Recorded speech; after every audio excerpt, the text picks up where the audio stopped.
Artık bahçeme can gelmesin mi? Tabii ki bahçeme can gelmesi için de su olması gerekiyor biliyorsunuz. Bahçeme çim ekmeği planlıyorum. Sebzeler ekmeği planlıyorum. Bunun için aşırı heyecanlıyım. Onlardan sonra da meyve ağaçları dikmeyi planlıyorum. Tabii ki bunlar için ilk başta bahçemde su olması gerekiyor arkadaşlar biliyorsunuz. Aslında bahçemde su var. Çekilmiş durumda ama bahçemdeki bu suyu maalesef ki şu anda kullanamıyorum. Vanaya musluk bağlanması gerekiyor. Tabii bir takım işlemler yapılması gerekiyor. Bundan dolayı da Akyaka Çarşı'daki bir nalbura gittim. Bir yapı market buldum. Çok da sevindim orayı bulduğumdan dolayı. Yoksa Muğla merkeze gidecektim. Tam böyle elimin altında bir yer oldu. İhtiyacımı anlattım. Bana bir takım şeyler verdiler. İşte aletler verdiler. Bunlarla tabii YouTube'dan da videolar izleyerek musluk bağlantımı yapacağım. Videonun kayıt düğmesine bastım. Siz de aşama aşama benimle olun istedim. Musluk bağlantısını yaptıktan sonra da bahçemin aşama aşama bütün işlemlerini yapmaya devam ediyor olacağım. Bu arada bu tarz işleri hayatımda daha önce yapmış bir insan değilim. Birçoğunu aslında yeni deneyimliyorum. Bunu önceki videolarımda da söylemiştim. Görmüşsünüzdür. Bu işi de ilk defa yapıyor olacağım. Hatam olursa sizden de destekler bekliyorum. Gerçi siz bu videoyu izlediğinizde ben muhtemelen onu yapmış olacağım. Hatasıyla, yanlışıyla, doğrusuyla bakalım nasıl olacak. Buyurun başlayalım.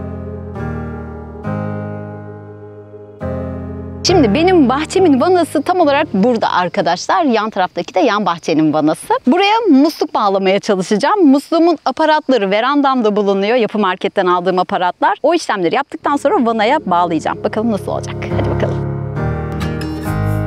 Bakın neler öğrendim. Yani bir işe yeter ki kafaya koy, o işi öğreniyorsun. Hem yapı marketten öğrendim hem de internet derya deniz arkadaşlar. Her şey var. Şimdi vanamın siz de gördünüz bir payı olmadığından, yere yakın olduğundan dolayı onu biraz yukarıya çıkarmam gerekiyor ki musluğu rahat rahat oraya bağlayayım ve rahat rahat kullanabileyim. Hortumu falan rahat bağlamak istiyorum. O yüzden şöyle bir aparattan yardım alacağım. Bu arada vanamın ağzı buna yarım parmak deniyormuş. Bilenler vardır aranızda. Vanamın ağzı tam olarak böyle yarım parmak. Yarım parmağı buna bağlayabilmem için bir ara aparata ihtiyacım olacak. Yarım parmaktan bir parmağa dönüştürme. Çünkü bu boru bir parmak. Yani bu ağızlarından bahsediyorum. Öncelikle bu yarım parmağı buna bağlıyorum. Sonrasında da bu yarımdan bire dönüştürme aparatında bir parmağa bağlıyorum.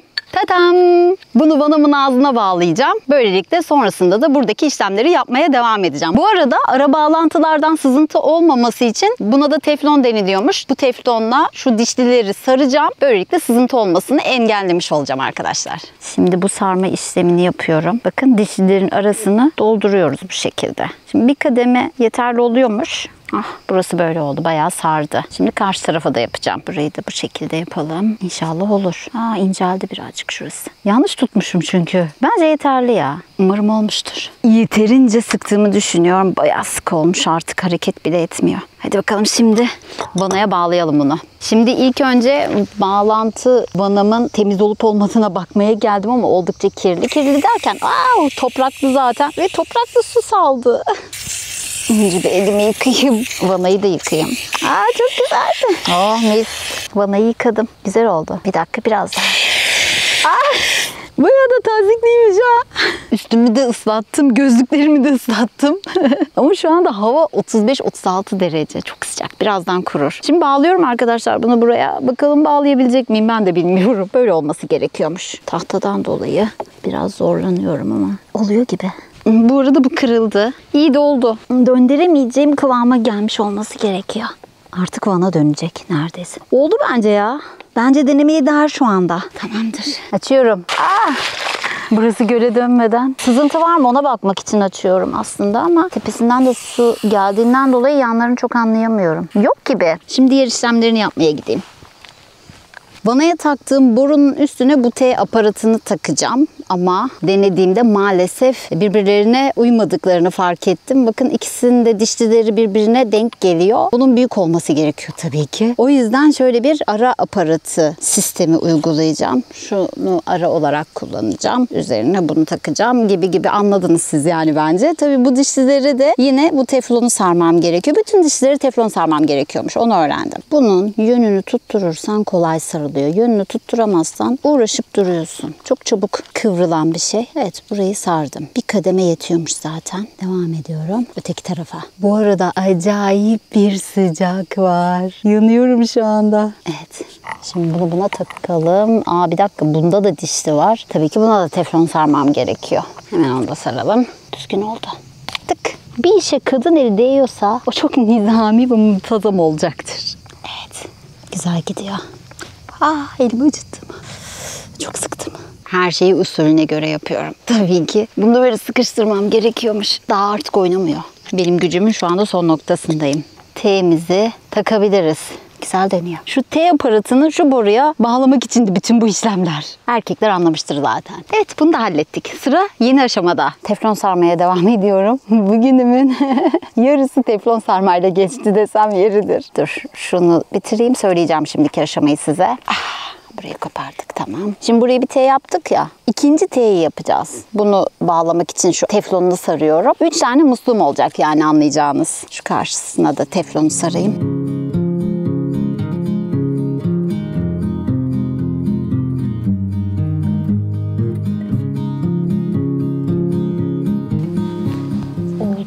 Bence oldu.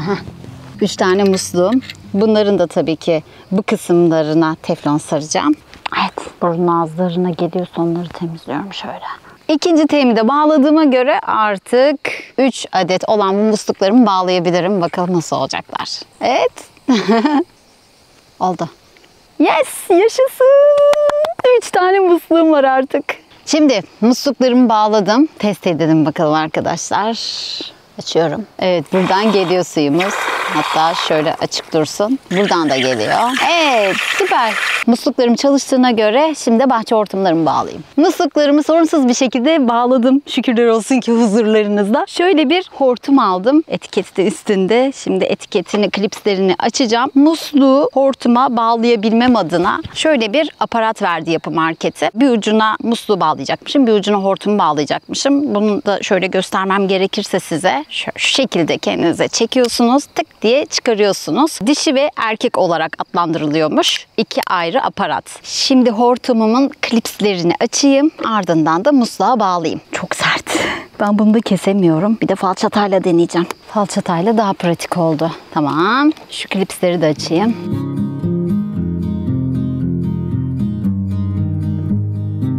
Şimdi biraz önce bu aparattan çıkardığım bu aparat vardı ya. Bunu buraya takacağım. Her şeyi tıkı sıkmamız gerekiyor. Bunun da klipsi var arkadaşlar. Tık yaptım. Şimdi de hortuma fiskeyi bağlıyorum arkadaşlar. Şöyle. Yine aynı mantık. Şu aparat. Şu dişlerin arasına sokamadım. Yaptım. Yaşasın. Oldu. Yeniden kapatalım. Bunu da kapattık. Evet, bunu da buna bağlıyorum. Evet, bu kadar. Böyle pıs pıs pıs su gelecek. Fiskemi bağladım. Vanamı açtım. Musluğumu açtım. Evet.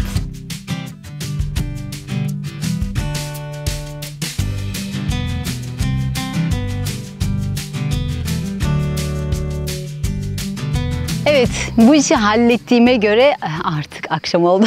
Şimdi artık yarın geldik işin en eğlenceli kısmına. Bahçeme bitki ekimi kısmına arkadaşlar. Bahçeme sebze yatağı yapacağım. Bir takım keresteler aldım. İstanbul'dan getirdim. Sebze fideleri aldım. Onları ekeceğim. Yarın görüşürüz.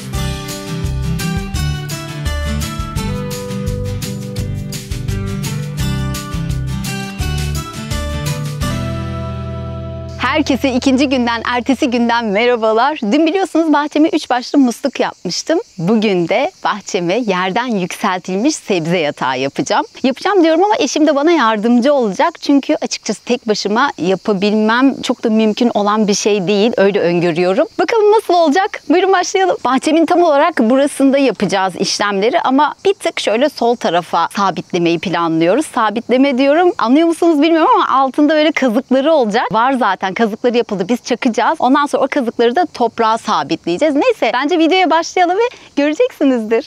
Eşim sahneye giriş yaptı. Bu arada kendisi zaman zaman yanıma geliyor. Bazen ben burada, hatta bazen değil çoğu zaman ben burada yalnız yaşıyorum. Hatta yarın gidecek ve önümüzdeki 2 hafta boyunca ben burada yalnız olacağım. O kadar güzel ki burası. Bu arada yalnızım diyorum ama önceki videolarda da bahsediyordum. Burası bir site konseptinde, güvenlikli bir yer arkadaşlar. Aynı zamanda tiny house yaşamı yaşayan, karavan yaşamı yaşayan burada komşularım da var. Başlıyoruz.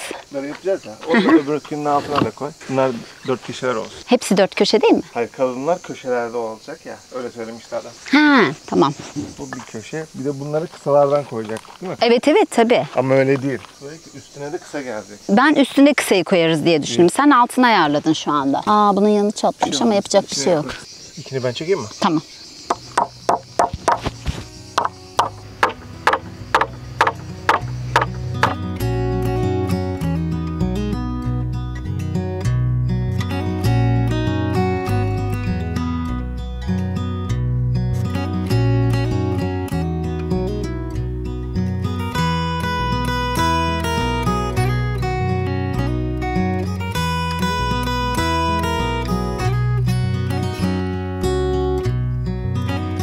Bu arada yeni başladık. Henüz çok zorlanmaya başlamadım. Ama oldukça zor olacak bence. Dünkü o musluk çalışmamız aşırı yordu.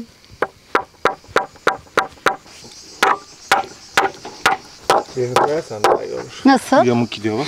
Arkadaşlar, bazen işleri daha da zorlaştırabiliyoruz. Neyse ki arkamızı toplayan erkekler varlar hep. 0 mı ora? 0. Tamam. Bravo. Henüz enerjimiz çok bitmeden hızlı hızlı ilerleyelim. Sonlara doğru güneş müthiş enerji çekiyor çünkü. Şu an tepede ve biz işlere yeni başladığımız için şu anda enerjimiz çok gitmedi. Bunun gücü bu kadar diyor musun? Ya diyebilirsin yani. Hani sen 3 kere vuruyorsun, ben 8 kere vuruyorum. Evet. Bir insan sebze yatağı yaparken heyecanlanır mı? O yüzden heyecanlanır.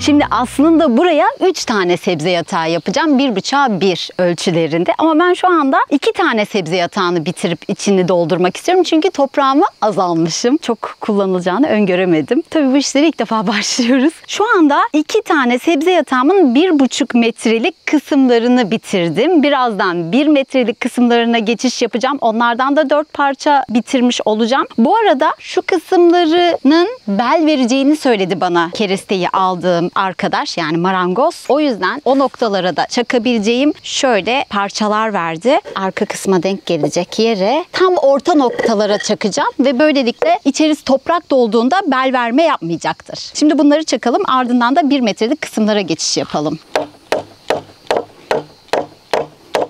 Tam denk geldi. Bravo, öğrendin.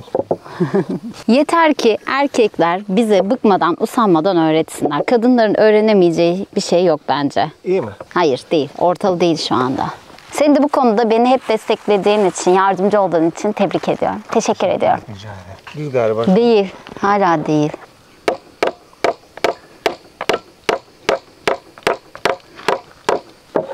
Ver bana.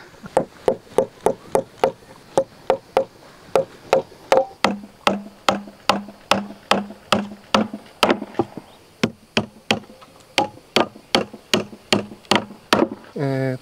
Okey. Oldu bence. Oldu. Öbür tarafa da yapalım. Senin taraftan iyi miyiz? Evet, buradan gayet iyiyiz. Heh, bir dakika, boşlandı. Evet, şimdi iyi. Şimdi gayet iyi. Oo, şu an bayağı mukavemetli oldu. Öbür tarafa yapacağız. Hı hı.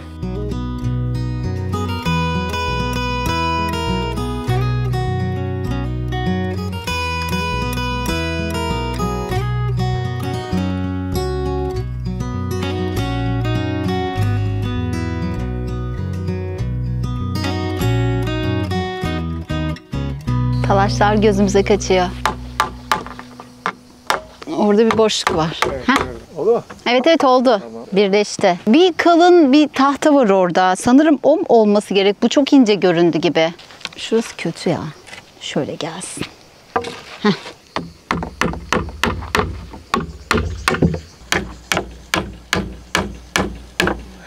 Yes. Şöyle olacak ya.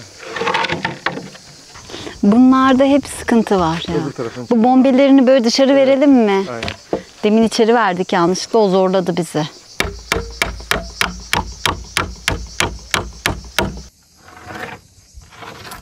İstersen buraya yap. Orası çok boşlukta. Tamam. Güzel. Bunlar ince sanki ama biraz. Bana mı öyle Dene geliyor? bakayım ona. Hafif de. Tamam. Oradan Tamam. nasıl kullandınız mı? Şimdi tam. Evet.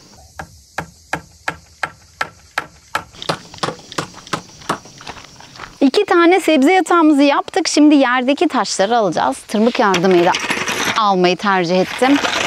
Buraları temizleyelim ki düzgün toprağa koyalım yataklarımızı.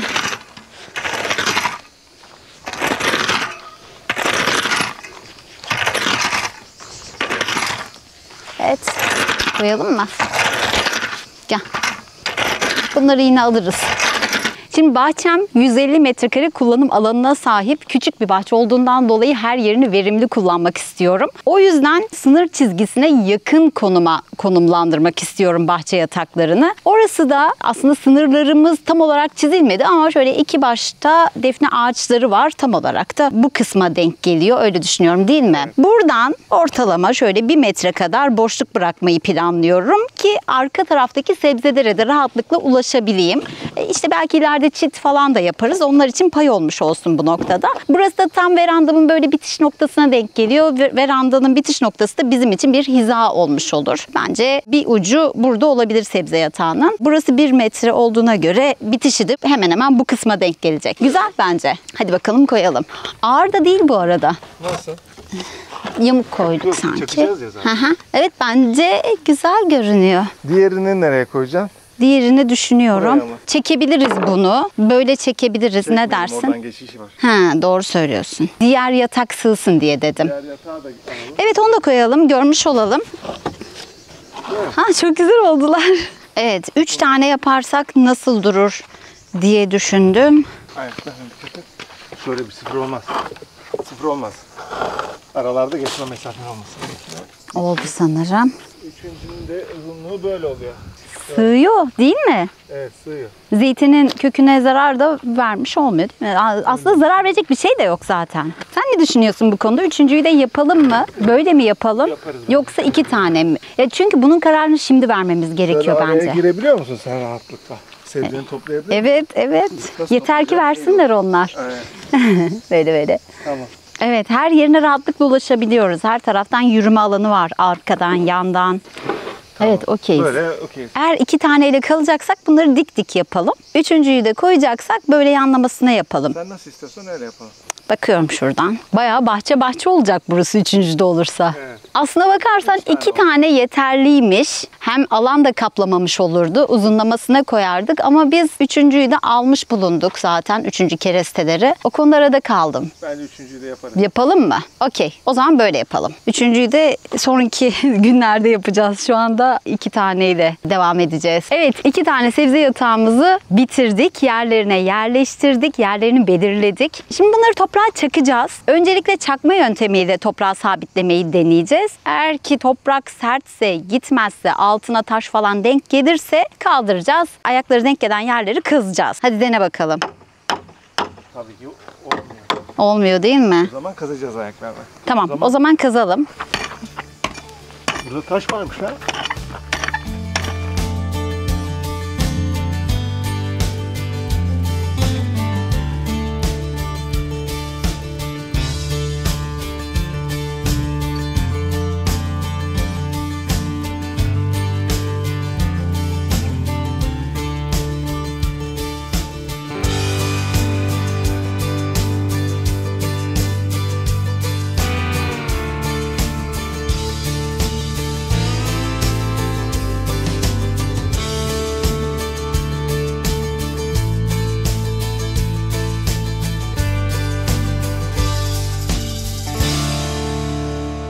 Şimdi köyümden biraz uzaklaştım. Etrafta bulduğum bu çalı çırpıları toplayacağım. Niye diyeceksiniz? Öncelikle bitki yatağının en alt kısmına karton koyacağım. Onun üzerine bu çalı çırpıları koyacağım. En sonra bunların üzerine toprak koyacağım. Böyle oluyormuş. Böyle olursa daha iyi oluyormuş. Şimdi onları koyarken neden karton koyduğumu falan bunların hepsini oradayken anlatacağım size. Hızlı hızlı bunları toplayalım. Elimize hep kıymık giriyor bunlardan. Kaç kere kıymık girdi çıkardım. Ben Muğla'dan İstanbul'a her döndüğümde araba berbat halde oluyor. Arabanın içine bir odunlar koymadığım kalmıştı. Şimdi onları da yapıyoruz. Ya dikenlilermiş. Sürekli bacağıma batıyor. Peki.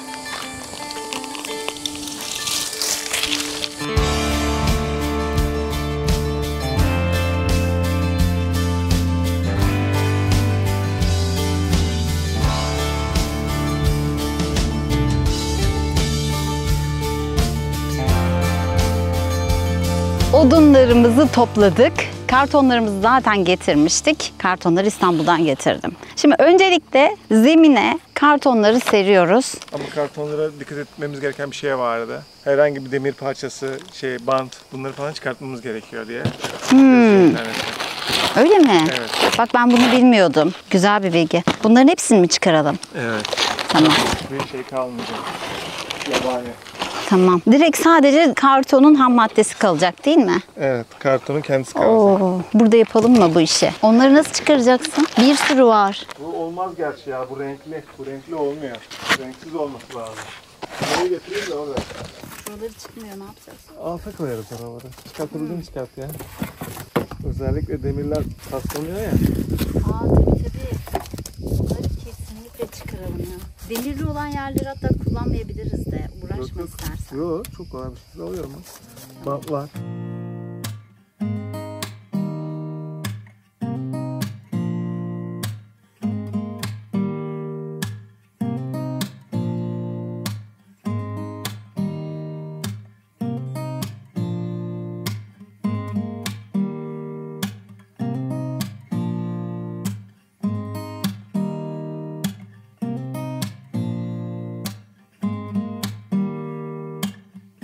Evet, geldik kartonları koyma kısmına. Kartonların işte bant, metal gibi şeylerini temizledik arkadaşlar. Kalanları da en alta getirmeye çalışacağız. Yani böyle bitkinin kökleriyle buluşmayacakları yerlere getirirsek daha iyi olur. Bence fazlaları katlama çünkü diğer tarafa da koyacağız. Anca yetecekler. O oraya. Aynen. Bu da buraya. Bence oldu.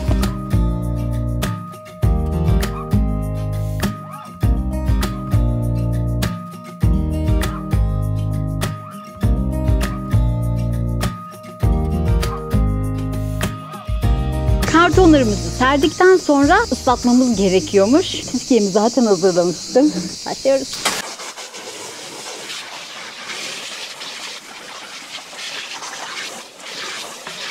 Tamam mı? Evet, bence yeterli. Her tarafı ıslandı. Şimdi de dal parçalarını arabadan getirip üzerine koyacağız.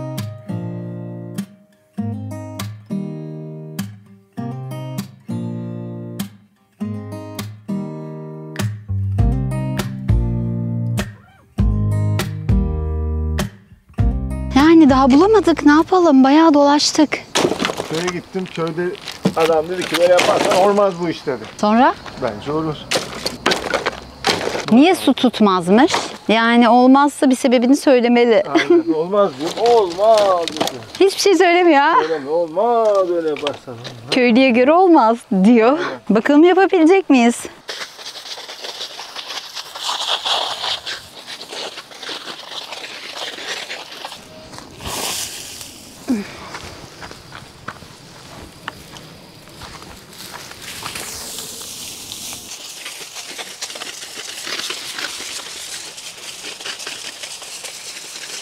Artık sona yaklaşıyoruz. En heyecanlı bölüm geliyor. Yani fide dikme bölümü tabii ki. Şimdi artık toprağa dökeceğiz. Tabii fideleri dikmeden önce. Dök. Yayarak dök.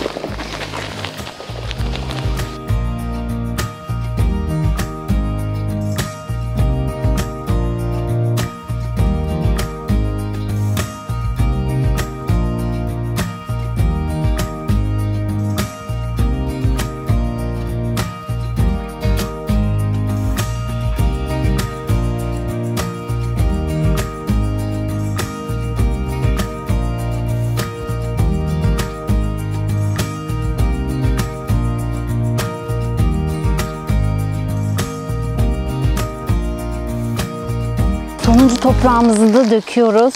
Biz 200 kilo toprak getirmiştik. Üçüne de yeteceğini tahmin ediyorduk. Öyle düşünüyorduk ama maalesef öyle olmadı. Bir tanesine bile yetmedi. Şaka gibi.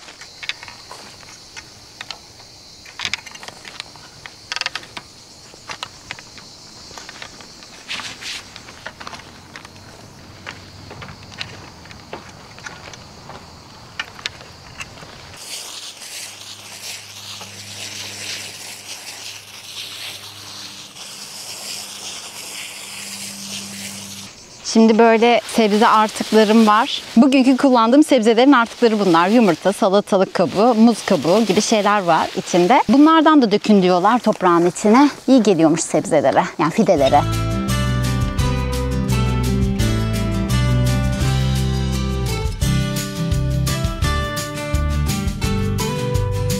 Sıra geldi ekmeğe, en güzel kısma. Şöyle küçük bir kürekle açıyoruz yerlerini. Çok derin açmaya gerek yokmuş. Biberle başlıyoruz. Bismillahirrahmanirrahim deyip ekelim. Besmelemizi çekelim. Tutsunlar. Verimli olsunlar. Güzel olsunlar.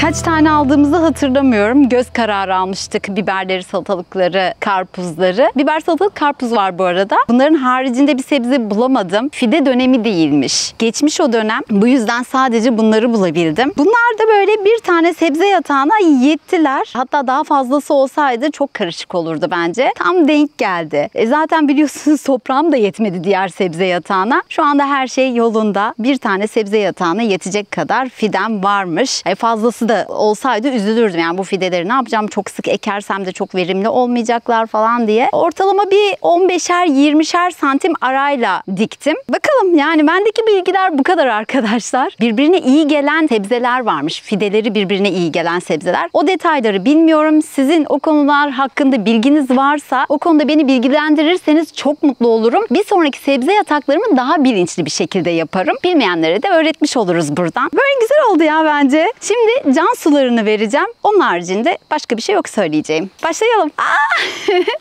Harika. Oh, o kadar sıcak oldu ki bana da can suyu olsun. Sana da olsun, gel. Birlikte yaptık, gel. İkimizin emeği.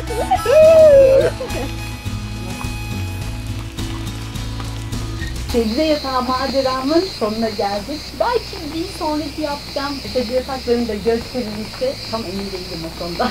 Ay o kadar güzeldi ki, o kadar keyifli 2 gün geçirdim ki bunlarla uğraşmak beni motive ediyor. Tam bir rehabilitasyon ya, toprakla uğraşmak, öyle bir şeyler yapmak ve hayalinde olan şeyleri yapıyor olabilmek çok güzel ya. Videoma like atmayı, yorum yapmayı unutmazsanız çok sevinirim. Hikayelerimle, yaşam hikayelerimle karşınıza gelmeye devam edeceğim. Bu konuyla ilgili benim atladığım, sizin bilgi sahibi olduğunuz detaylar varsa yorumlara yazarsanız çok mutlu olurum. Öpüyorum sizi, çok seviyorum. Bye bye.